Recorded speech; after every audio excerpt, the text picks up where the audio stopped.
Okay, today we're going to take a look at one of our apps for helping beginner Braille readers learn Braille. I'm going to go into Games and select an app called Typetalk. Now, when it comes up, it has modes that you can choose from. So there's practice mode, quiz mode, free mode, and then options. So I'm going to select free mode. And what this does is, you may have heard the computer say 1, and above dot 1 on the Braille display on the Cadence is a column of dots. So it's showing me that's the button it wants me to hit. So if I hit dot 1, 1, 2. Now it's asking me to do dots 1 and 2. Again, now it's putting dots above, or yeah, Braille cells above dots 1 and 2. So I'll hit those. 1, 4. 1, 4.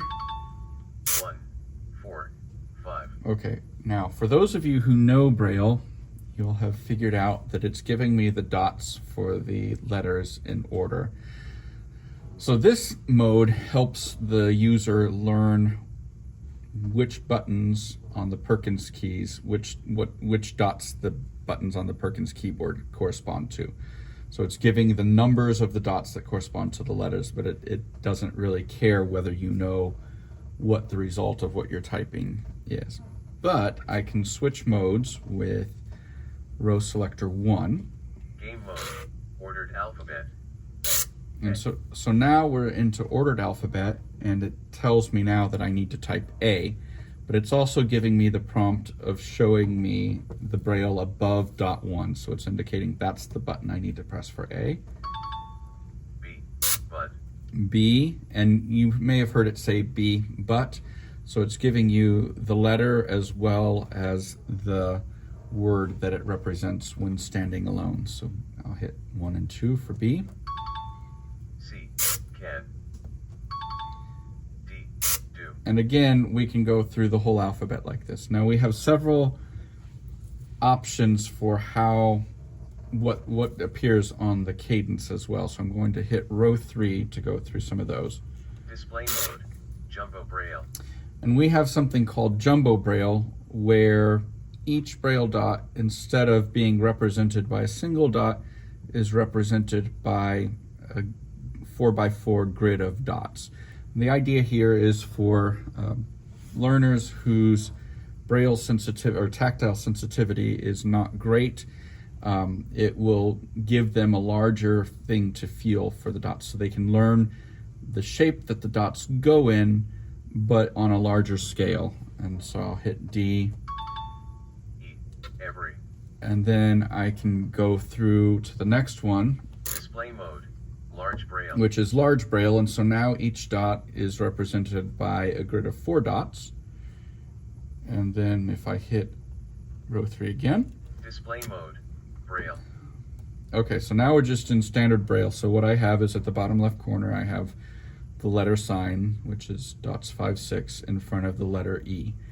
And so this would be, now if I'm wanting to practice recognizing the shape of the Braille letter, it's giving me the verbal confirmation of saying E, and then I now have to figure out which dots that corresponds to on the Perkins keyboard. So I'll hit E. F, from. Now I can also, though, once I'm confident in being able to read the letters, I can switch game mode again. Game mode, ordered alphabet silent. So now it's ordered alphabet silent. So now it shows me the letter at the bottom of the Braille display, at the bottom of the Cadence, but it doesn't tell me the letter with speech. So it's showing me an A, so I'll hit dot 1. Showing me a B.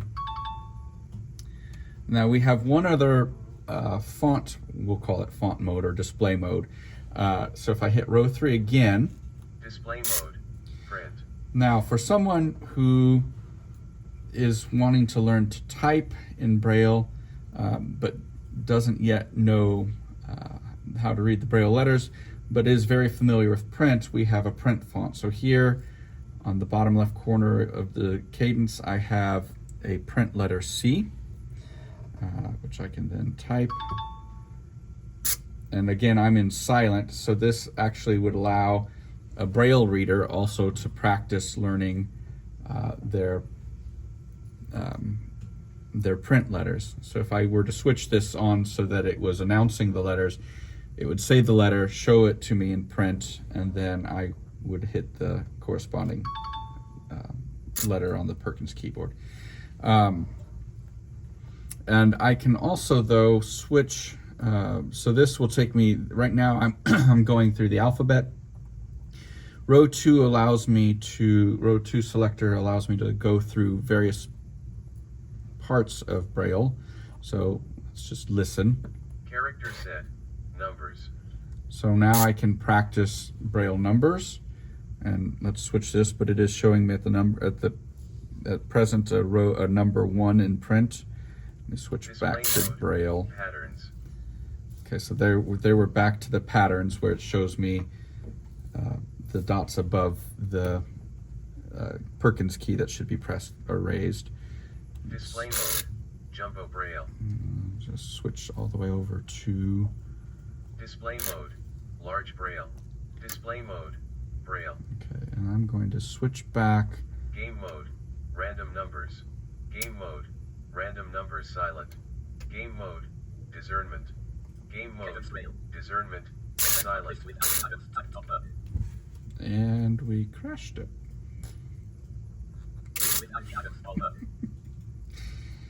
Okay, let's try this again. So I go back into Typetalk. Free mode. Let's see how it's doing. Switch this to Display Braille. mode. Jump. Display mode. Large Braille. Display mode. Braille. Okay. Character set. Numbers. Numbers. 1. Game mode. Ordered numbers. Game mode. Game mode. 0. Game mode. Random numbers silent. Game mode. Discernment. Game mode. Discernment. Silent. Game mode. Perkins dots. 1. Game mode. Ordered numbers. 1. Okay. So I'm back to where it will now announce what I'm typing, or what I'm supposed to type. So it's telling me to type number 1, and here I have the number sign followed by 1. Oh, and I actually do have to type. Wait a minute. There we go. 2. It'll help if I hit the right dots. 3. Okay, but then let me use row 2 again and cycle through the character sets. Character set. Punctuation. Comma. So now if I'm ready to learn punctuation, I can go through the punctuation symbols. And then we also start introducing contracted Braille. Character set. Alphabetic word signs. So here are the alphabetic word signs. So now it's going to just give me the word sign for the letters, not the letters themselves. So it said but. I type that. Can. Do. Every. From. Go. And we can cycle through all of those. Character set. Strong contractions. And so then it goes through the contracted symbols in the way that they're introduced in the code book. So these are, and if you if you are learning it, a TVI would know all of these terms. A normal reader may not know the exact names for the different sets of contractions, but so these are strong signs. Character set. Strong word signs. Yeah, so we Child. have strong word signs. So child, which is a CH symbol by itself, it's going to stand for child. Shall. And we can go through all those. Character set. Strong group signs. CH. And like I said, we have, so Character set. I'll just Lower group signs. cycle through these to hear them.